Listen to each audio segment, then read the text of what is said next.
friends, welcome once again. Friends, we left in the last video with the discussion on efficient frontier, and we have seen what is an efficient frontier and what actually it looks like.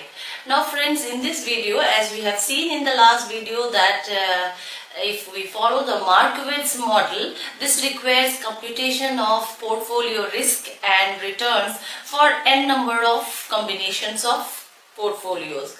That means our calculation becomes very difficult, whereas we have to calculate so many variances, so many covariances, so many portfolio returns. Now friends, in order to overcome these complications, we have come up with another model, as we will see the two models today, that is the single index model. Now friends, it's a very easy way of understanding the portfolios risk and return. Now why the single index model? Because we have seen that calculation of portfolio risk and return is very difficult. So how can we eliminate or reduce these complexities? And that's why the single index model has been propounded. Now friends, what this model says, that if we have a security, so return of a security X, okay, is equal to alpha of security X plus beta of security X times market returns. So what is this? It says that if the security is earning a rupees 100, then part of it is, say, alpha is fixed. That means this security would give a fixed return, okay, say dividend or whatever, plus since this return is also influenced by the market movements, okay, market returns, how much the market is providing. So this market returns could be any representative index. So let's say the market return is say 50, okay. So what is the beta of this security? So as you can see, if it is suppose we call it as 110, so that means 10 is here and beta will be 2.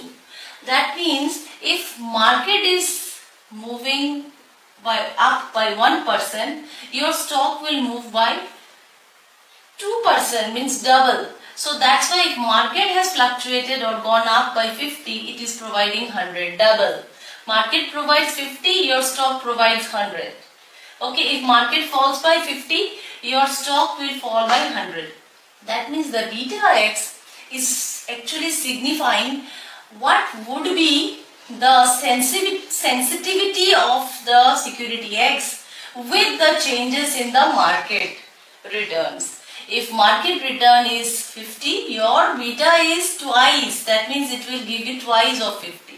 If beta is 1, it will be 1 of 50, means just 50. If it is say 0.5, that means it will give you 25. Are you getting my point? So beta signifies the sensitivity of the stock, sensitivity of X. With respect to what? With respect to the market returns. As market goes on high, how much is your individual stock sensitive? Right friends? So here I would like to tell you that if this is the market, if it is the return of an individual stock, then let's see what is the risk of this individual stock. As you know, risk is measured by variance of this stock X. Here I would like to draw your attention that if this is your total return 110 and this 100 is coming from the market, so what is not from the market? Not from the market is 10. So we call it as a residual, return. That means any return which remains after the market return, that is the residual. So this is 100. So 110 minus 100 is the residual, right? Now that means what is the risk of security X depends on two things. What is the risk of the market returns, risk associated with the market returns, and what is the risk associated with the residual returns. So I anticipate 10. To what extent there is a chance that I will not receive 10? I anticipate 100. To what extent I have the chances that I may not receive this 100? This is discussed by this has been identified by the variance of the security. So let's talk about variances of securities in two parts. One is the market related variances and another one is the residual returns related variances. So let's first write the market related variances, right? So market related variances, of course, the variances of the market, okay? Now we will of course write here beta of the security X, okay, of how much the market variance is one thing, but we will of course take into account the beta of that security because beta will be sensitive to the market movements. Plus we would of course take what is the variations or what is the variability or variance of the residual returns. So we will find out this is residual returns, I call it as E of the security X. So friends, this is the model which tells you how you can calculate the risk of a particular security very easily, as you can find out what is the variance of the market, okay, multiply with the beta of the individual security, and what is the variance of the residual returns of the individual security X. This is the security specific. This is the security specific return. This is if this is security X, this much return it will give 10. If security B, it will be 20. If security C, it may be something different. But market returns is uniform for everyone. Only the beta varies from security to security, right? So friends, this is for one security. If we talk about portfolio, what will be the case? If it is a portfolio, then let's see, this Rx will become Rp, that is the return of a portfolio. Now what will be alpha X? Here it was alpha of one security, but in a portfolio there can be more than one security. So we will do what? We will sum all the alphas, right? So we will sum all the alphas, okay? And I is equals to 1 to n. So I will write all the alpha, I will sum them. But remember friends, we will of course have to take into account that Wi into alpha I. That means what we are doing, we cannot take one alpha because there has to be more than one alpha because we are talking about portfolio. So we will sum all the alphas, but we have to multiply with their respective weights. As you understand from the last lectures, that weight means how much money I have invested in which security. What percentage? 10% in security A, 20% in security B, this way. Plus, similarly beta cannot be 1 because we have more than one security. So we have to sum all the betas. We have to sum all the betas. Okay, all the betas of the security. So I is equals to 1 to n means first security to the last security we will sum all the betas, and then we multiply with the market returns. So this is our portfolio returns as calculated by single index model. Let's talk about the portfolio variance. Portfolio variance, as you understand, has got two parts. One is the variability of the market, one is the variability of the respective stocks residual return. So we will first talk about the variability of the market. So that will be, you can write beta of the portfolio square into variance of the market. Okay, so this time it will not be X, it will be beta of the portfolio. What is beta of the portfolio? The sum of all the betas in the portfolio. Sum of betas of all the securities in the portfolio. We get portfolio beta. Plus, we have to get the residual returns variance. So remember, every stock has its own residual returns. That's why I am writing here security specific returns. So what I have to do? So we have to sum all the residual returns of the variance of all the residual returns of the portfolio stocks. So what we are doing? We are summing, what we are summing? The variance of all the residual returns of the security. So the securities range for 1 to n. What is this part? This part shows that I am summing all the variances of all the security specific returns. Variance of all the securities, variance of residual returns. So friends, this is our portfolio variance. It is an easy way to calculate the portfolio risk and portfolio returns. Now we will pick up a small problem and we will see how it fits with the model. Okay. So let's pick up this problem as I have written the portfolio returns formula here or the model here and the portfolio variance model here. Friends, you see there are some information that W is given for all the individual stocks, alpha is given for all the individual stock, beta is given, and each security's residual returns variance is also given. How much? Individual specific returns of the stock will vary is also given. If it is given, first job is to find out this and this. So first let's write portfolio return. This is equals to sum of the weights with the alpha. So we will write first 0.2 into 2 plus 0.1 multiplying this and this way into 3.5 plus 0.4 into 1.5 plus 0.3 into 0.75. 0.3 into 75, 4 into 0.4 into 1.5, 0.1 into 3.5, 0.2 into 2. Right? We get this part. With this we have to plus this one. What is this?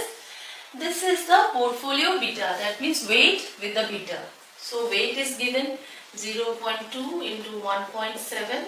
This and this plus 0.1 into 0.5 plus 0.4 into 0.7 plus 0.3 into 1.3. Okay. So 0.2 into 1.7, 0.1 into 0.5, 0.4 into 0.7 plus 0.3 into 1.3. So if we simplify, we get what is the portfolio returns. Let's see what's the result. So friends, I have simplified this. I get 1.575 this part, and I have simplified this. I get 1.06 this part. Now friends, here it is written I have to multiply with the market returns. Now let's assume that the market average return is equals to 15%. So I will multiply with 15. So friends, what is RM? RM means how much average return is given from the market. So it is 15. And what is the beta of this portfolio? 1.06. So if market increases by 1, the individual securities or the portfolio return will increase by more than this. That is 1.06. If you multiply, you will find how much the portfolio is actually generating going to market. And this one is the fixed. Okay. Now, if you simplify, you will get what is the market returns. Now, portfolio returns. Now, let's go to portfolio variance. So, first thing we need is the beta of the portfolio. So, friend, this is the beta of the portfolio. As we have calculated from here, this is the beta of the portfolio. So, beta of the portfolio is 1.06. We have to multiply this with the variance of the market. So, let's assume that the variance of the market, this is the average returns from the market, and the variance of the market, let's assume 320. So we will write 320 here plus, this is very important, we have to sum all the variances of the residual returns. We have to write weight of the first security 0.2 square into the variance of this, so 370, plus weight of this 0.1 square into 240, plus weight of third one 0.4 square into 410, plus 0.3 square into 285. Oh, sorry, this has to be beta square. So beta square. Simplify, you will get the result of portfolio returns. So is it not very simple that just with the help of one equation and few information you are able to get what is the portfolio risk and portfolio returns much simpler or much simple as compared to your variance covariance matrix calculation. Once you calculate the portfolio returns and the risk, then you can make the use of the quadratic programming to find out the most efficient portfolio if you have a combination of a large number of portfolios. So friends, this is called single index model because it is taking into account the return of a portfolio is taking into account two things. What are the two things? The first thing is the fixed or you can say residual return plus market return. Now friends, there is another concept called multi-index model. I'll just tell you what it is. Multi-index model tells that it's not just market that influences the return, right? There are other factors also which equally influence the portfolio returns. As you have seen, there are two types of risk, systematic risk and unsystematic risk. So systematic risk has got many components. It's market, it may be interest rate fluctuations, it may be inflation. So in a multi-index model, as you are doing with the help of only the beta 1 of market, in a multi-index model you will take beta 2, suppose it is 1, so it will be beta 2 of inflation plus beta 3 of say example something else, say interest rate fluctuations. So this way your model will go on expanding, right friends? So actually multi-index model tries to accommodate large number of factors which also contribute to portfolio returns as well as a factor to portfolio risk. So friends, I hope you got a sense of how the single index model and multi-index model is a development in the field of portfolio analysis. So thank you friends for being with me, and let's hope we will meet again with another video on portfolio risk return, and till then take care of yourself. Bye bye.